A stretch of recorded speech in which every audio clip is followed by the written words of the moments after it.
Hey guys, welcome to Wrestling Days and welcome to today's Unseen video. This is where we round up all the big talking points from social media, and I'm sure the biggest question in the wrestling world right now is why did they bring Brock Lesnar back now?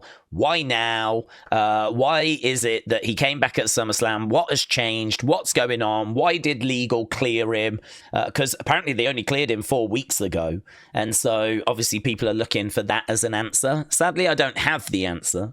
But Dave Meltzer has theorized on that. And we've got a little statement here. So Tribal Chief, thank you. Now, this is very wordy. I'm going to try and summarize it for you. You, of course, can read it on screen if you press pause. But basically what this is saying is that the government, the feds, they're not going after Vince anymore. They stopped going after Vince earlier this year.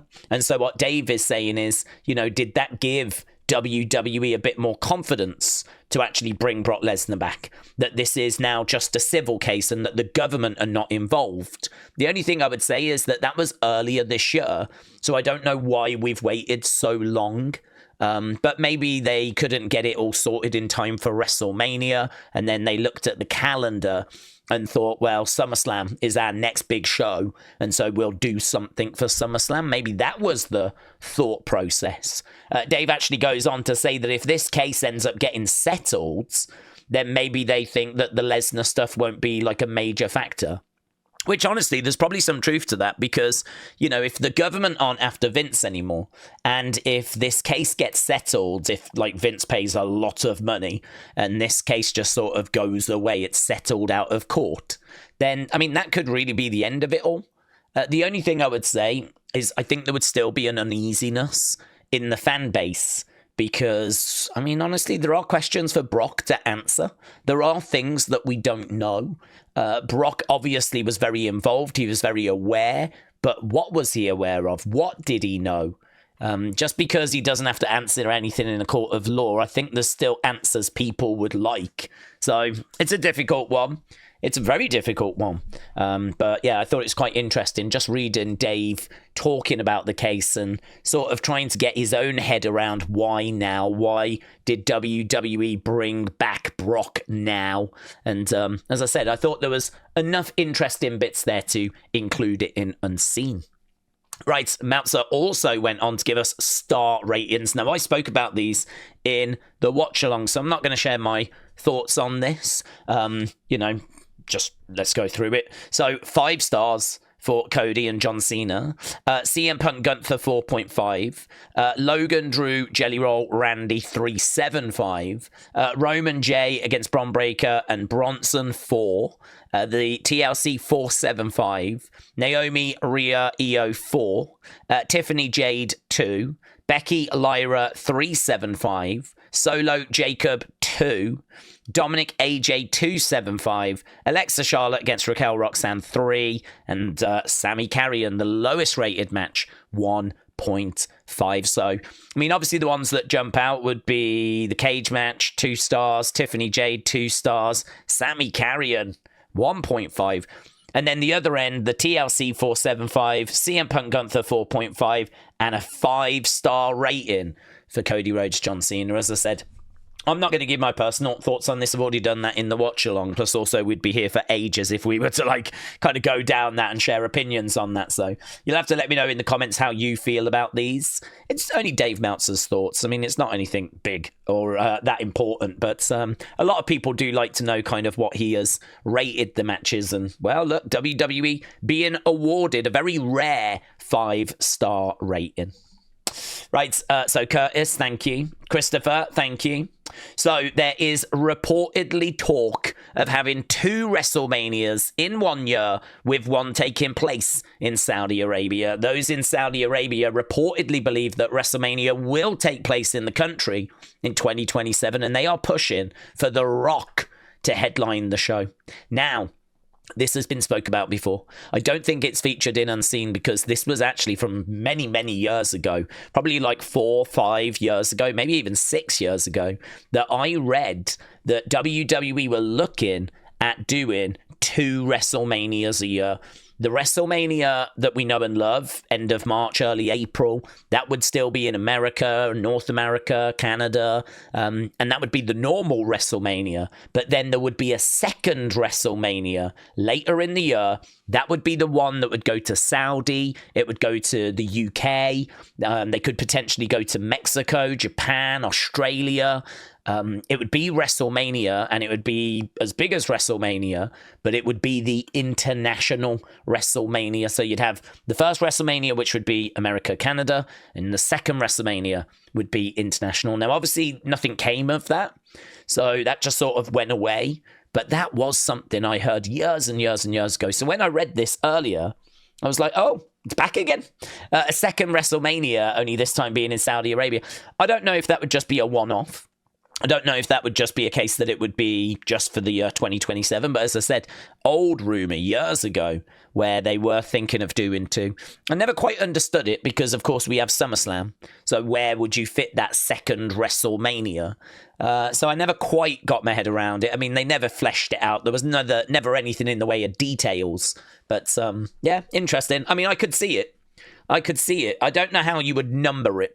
I don't know if it would be, if you're doing two in 2027, would we get like WrestleMania 43 and 44 kind of a situation? Or would it be 43A and 43B or something like, or 43 Las Vegas, 43 Riyadh? Do you know what I mean? Like, I don't know how you would number it. I don't think I would like to do 43 and 44 in the same year.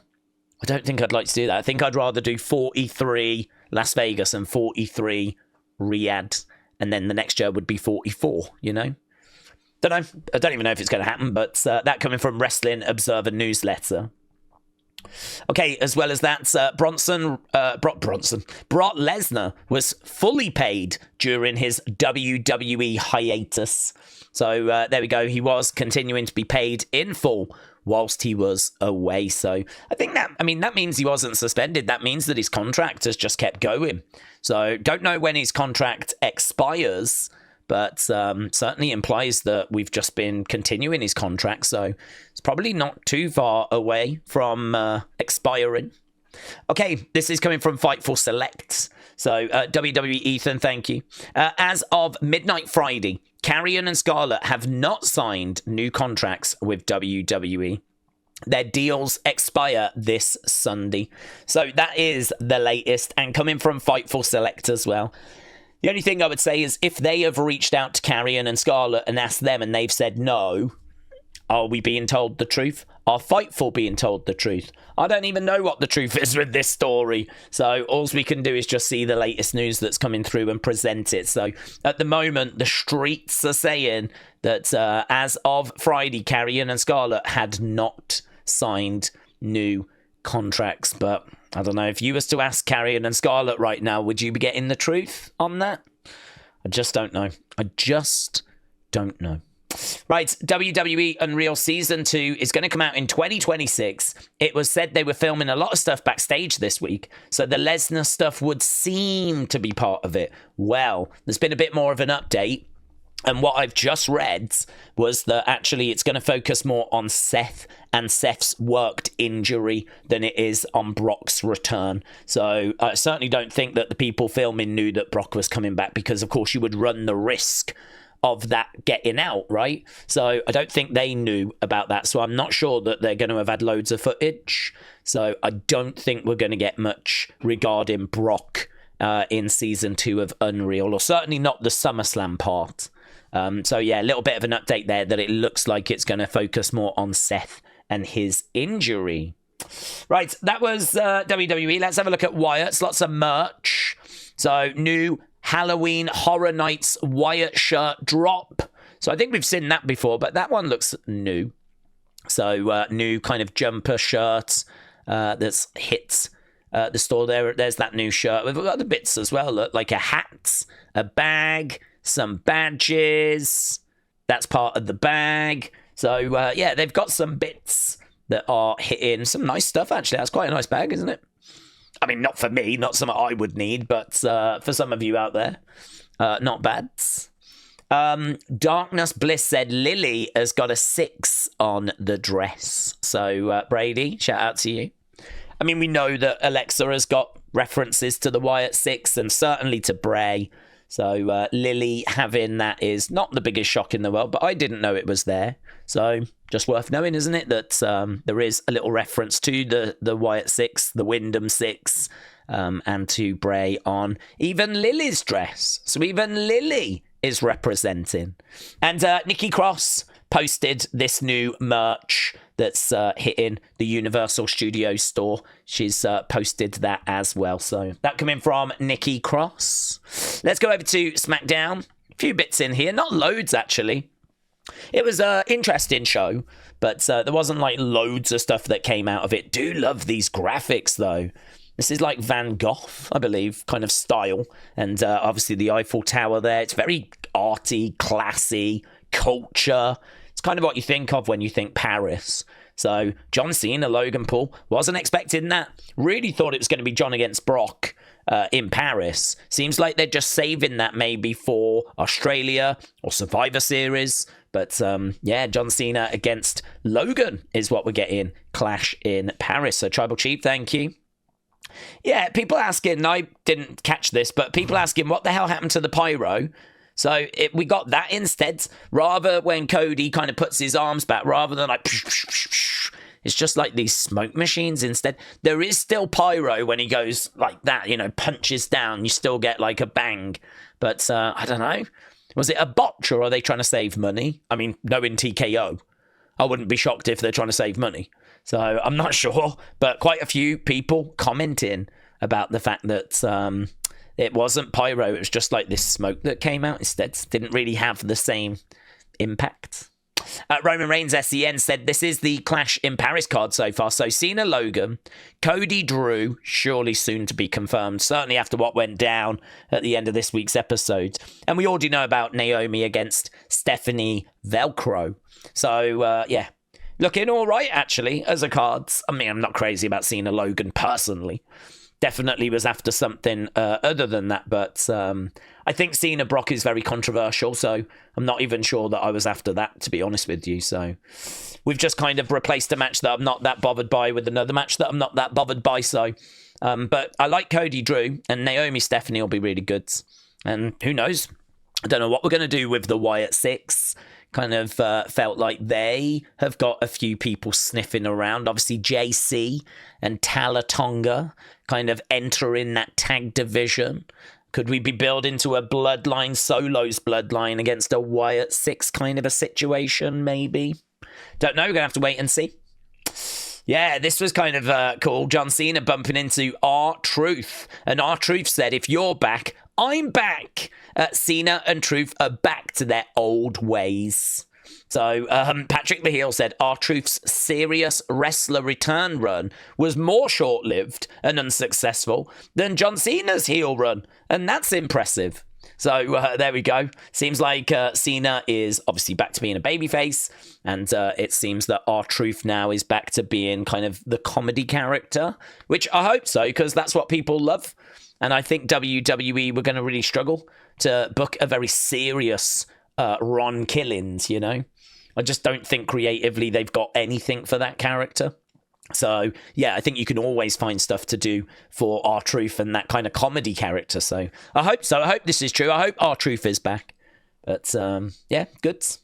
Alistair Black said that Damian Priest had a hairline fracture on his jaw. Yeah, no idea as to what this means for Damian. He wasn't around this week. But Alistair did say that he suffered, Damian had suffered a hairline fracture. So, yeah, I'm not sure what that means, how long that means that Damian is going to be out for. Charlotte has got her own doll now. The doll is named Charlie. And as people have rightfully been pointing out, this is not a new doll. She was given this by Alexa years ago. So Charlie was kind of, oh God, I couldn't even tell you when, 3 years ago, 4 years ago. It's a doll that we've kind of seen before. And but it was just that Charlotte brought it back and put a little We're Not Friends shirt on it. And she had a We're Not Friends shirt made for Lily as well. So I saw this segment getting mixed reactions. I think some people enjoyed it. Some people are like, what the hell am I watching? So, yeah, there we go. I don't know if Charlie's going to be back permanently now. Maybe Alexa's going to come down to the ring with Lily. Maybe Charlotte's going to start coming down to the ring with Charlie. Not really the direction I was personally looking for this to go, but whatever. It is what it is. It's no dramas. Right, Jade Cargill and Michin both interested in this card. Certainly Michin was. So it certainly feels like these two are going to be around Giulia, around the mid-card title picture now. Certainly Michin seemed interested in getting an opportunity, but with Jade involved, I could see her getting a shot as well. So Michin, Jade, Giulia, Kiana James, seems like there's something swirling around there.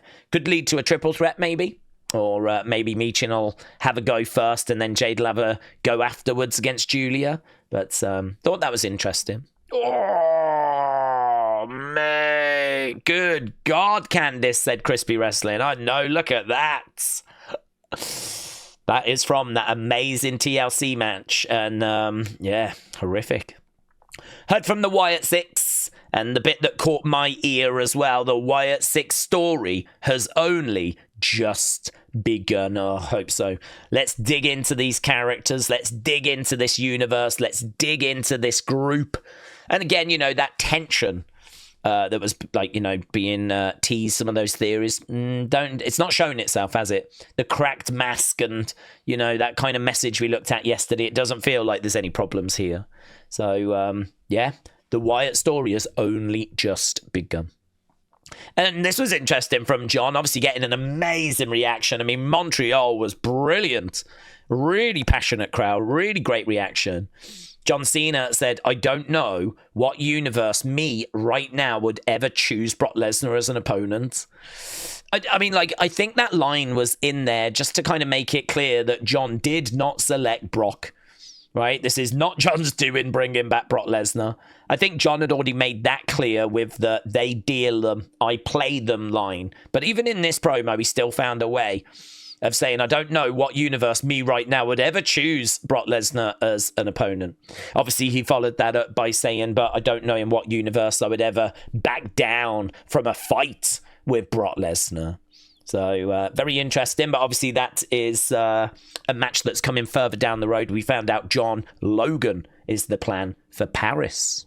So there we go. That was SmackDown. Obviously, it ended with Cody getting put through the commentary table by Drew. That definitely feels like our next feuds. I like that feuds. I think Drew going after Cody, going after the WWE title, that could be really good. And that will give Drew lots to get his teeth into. So, very good. Let's have a look at other, shall we? Saw this, thought it might help some of you. So this person went to cancel Peacock, right? And they said, well, hang on, before you go, how about we give you this offer? $2.99 a month for 6 months.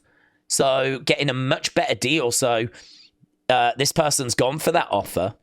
So rather than just cancelling, that was the offer that he was given. I'm guessing if you tried to cancel your Peacock, you might also be presented with this offer.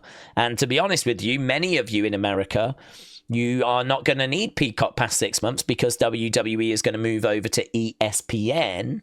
So, interesting. This person said, this will get me by until 2026. Hey, little bit of money being saved. Thought it might help, right? Brock Lesnar's retirement date may have been finalized.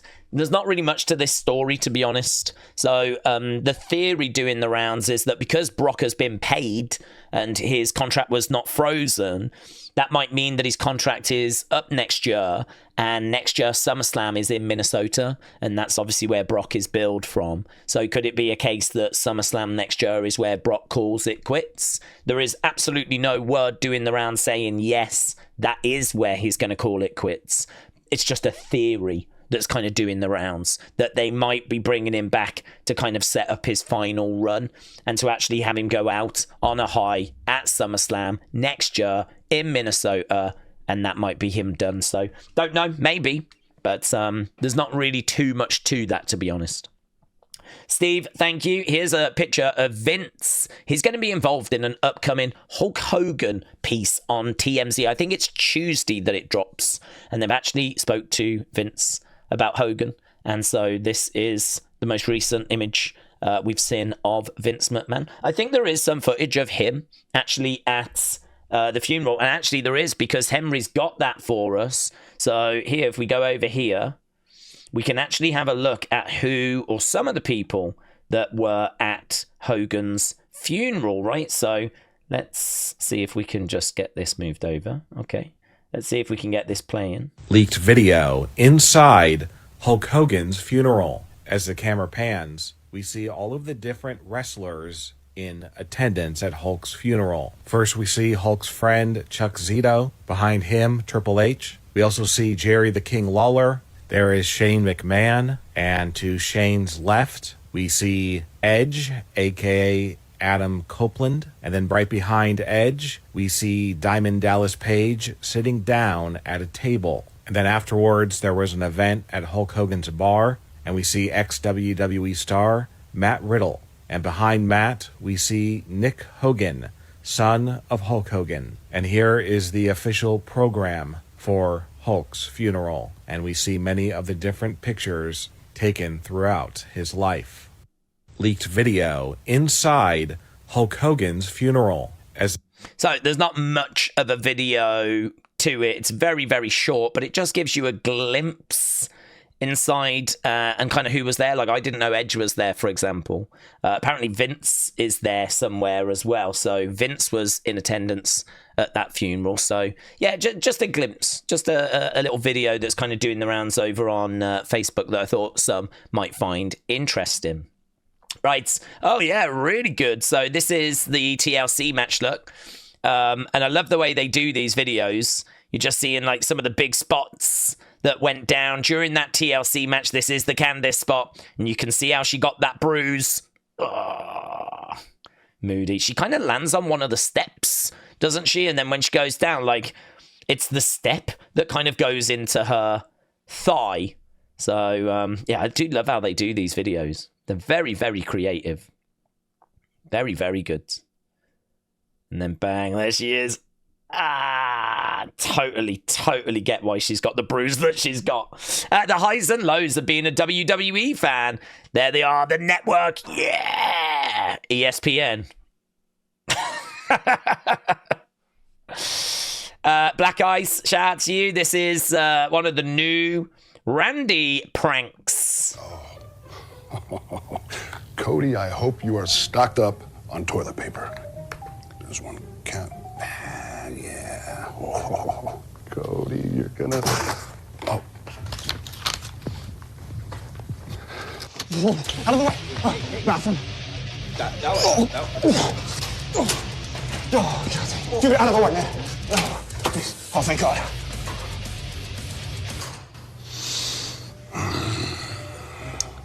Looks like we missed him again. But whoever that was, is gonna have a hard time without this.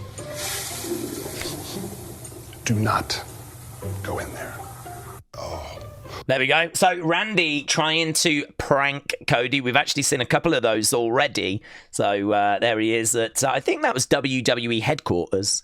So being a prankster. And Jay Omega said, what's going on here?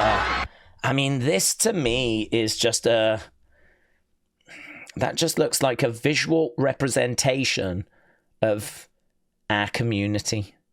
If you join the watch-alongs, I just sort of feel like this is what we do verbally. And it's great to see a video clip here of like a physical reconstruction of what we kind of verbally do. So, yeah, love that. Love that for us. Love that for us. So, there we go. That's doing the round. So, Jay, thank you. Okay, let's go over, shall we, to community. See what we've got in community. So, Emmanuel said, this is probably the fastest that I've ever had anything retweeted and liked. So getting a repost and a like from Tatum Paxley. Lynette getting a like from Karrion Kross. Emmanuel posted this only an hour ago. And it is the new Tatum Paxley shirt. It's a brilliant shirt. I love that shirt. And I think she's been retweeting and liking anyone that's been sharing like pictures of it. So, very good. Lynette as well getting the new book. There it is. Available now. Life is Fighting. WWE superstar Karrion Kross forward by Drew McIntyre. Junkwax said, Days, I wanted to share this video. This is our 5-year-old having an argument with Seth. I love the ending of this. It's very good. It's very good. Now take that which necklace off in that belt and give it the belt back and take those black Freaking wallet again! now boo! I do love that when she's like, take their glasses off, take that belt off, and then when he starts talking, like that little look that she gives when she turns around, that shocked. Did he just say that to me? Very good. And then of course a boo. Now boo! Let's go. Let's go. So Junkwax Obsessed, shout out to you. That's a great clip. Really good. Edward, thank you. So here's Ken, look. Ken uploaded this Wyatt Sicks collection. This is great. Look at the eyes. Look at the eyes. That's brilliant, isn't it? Look at that.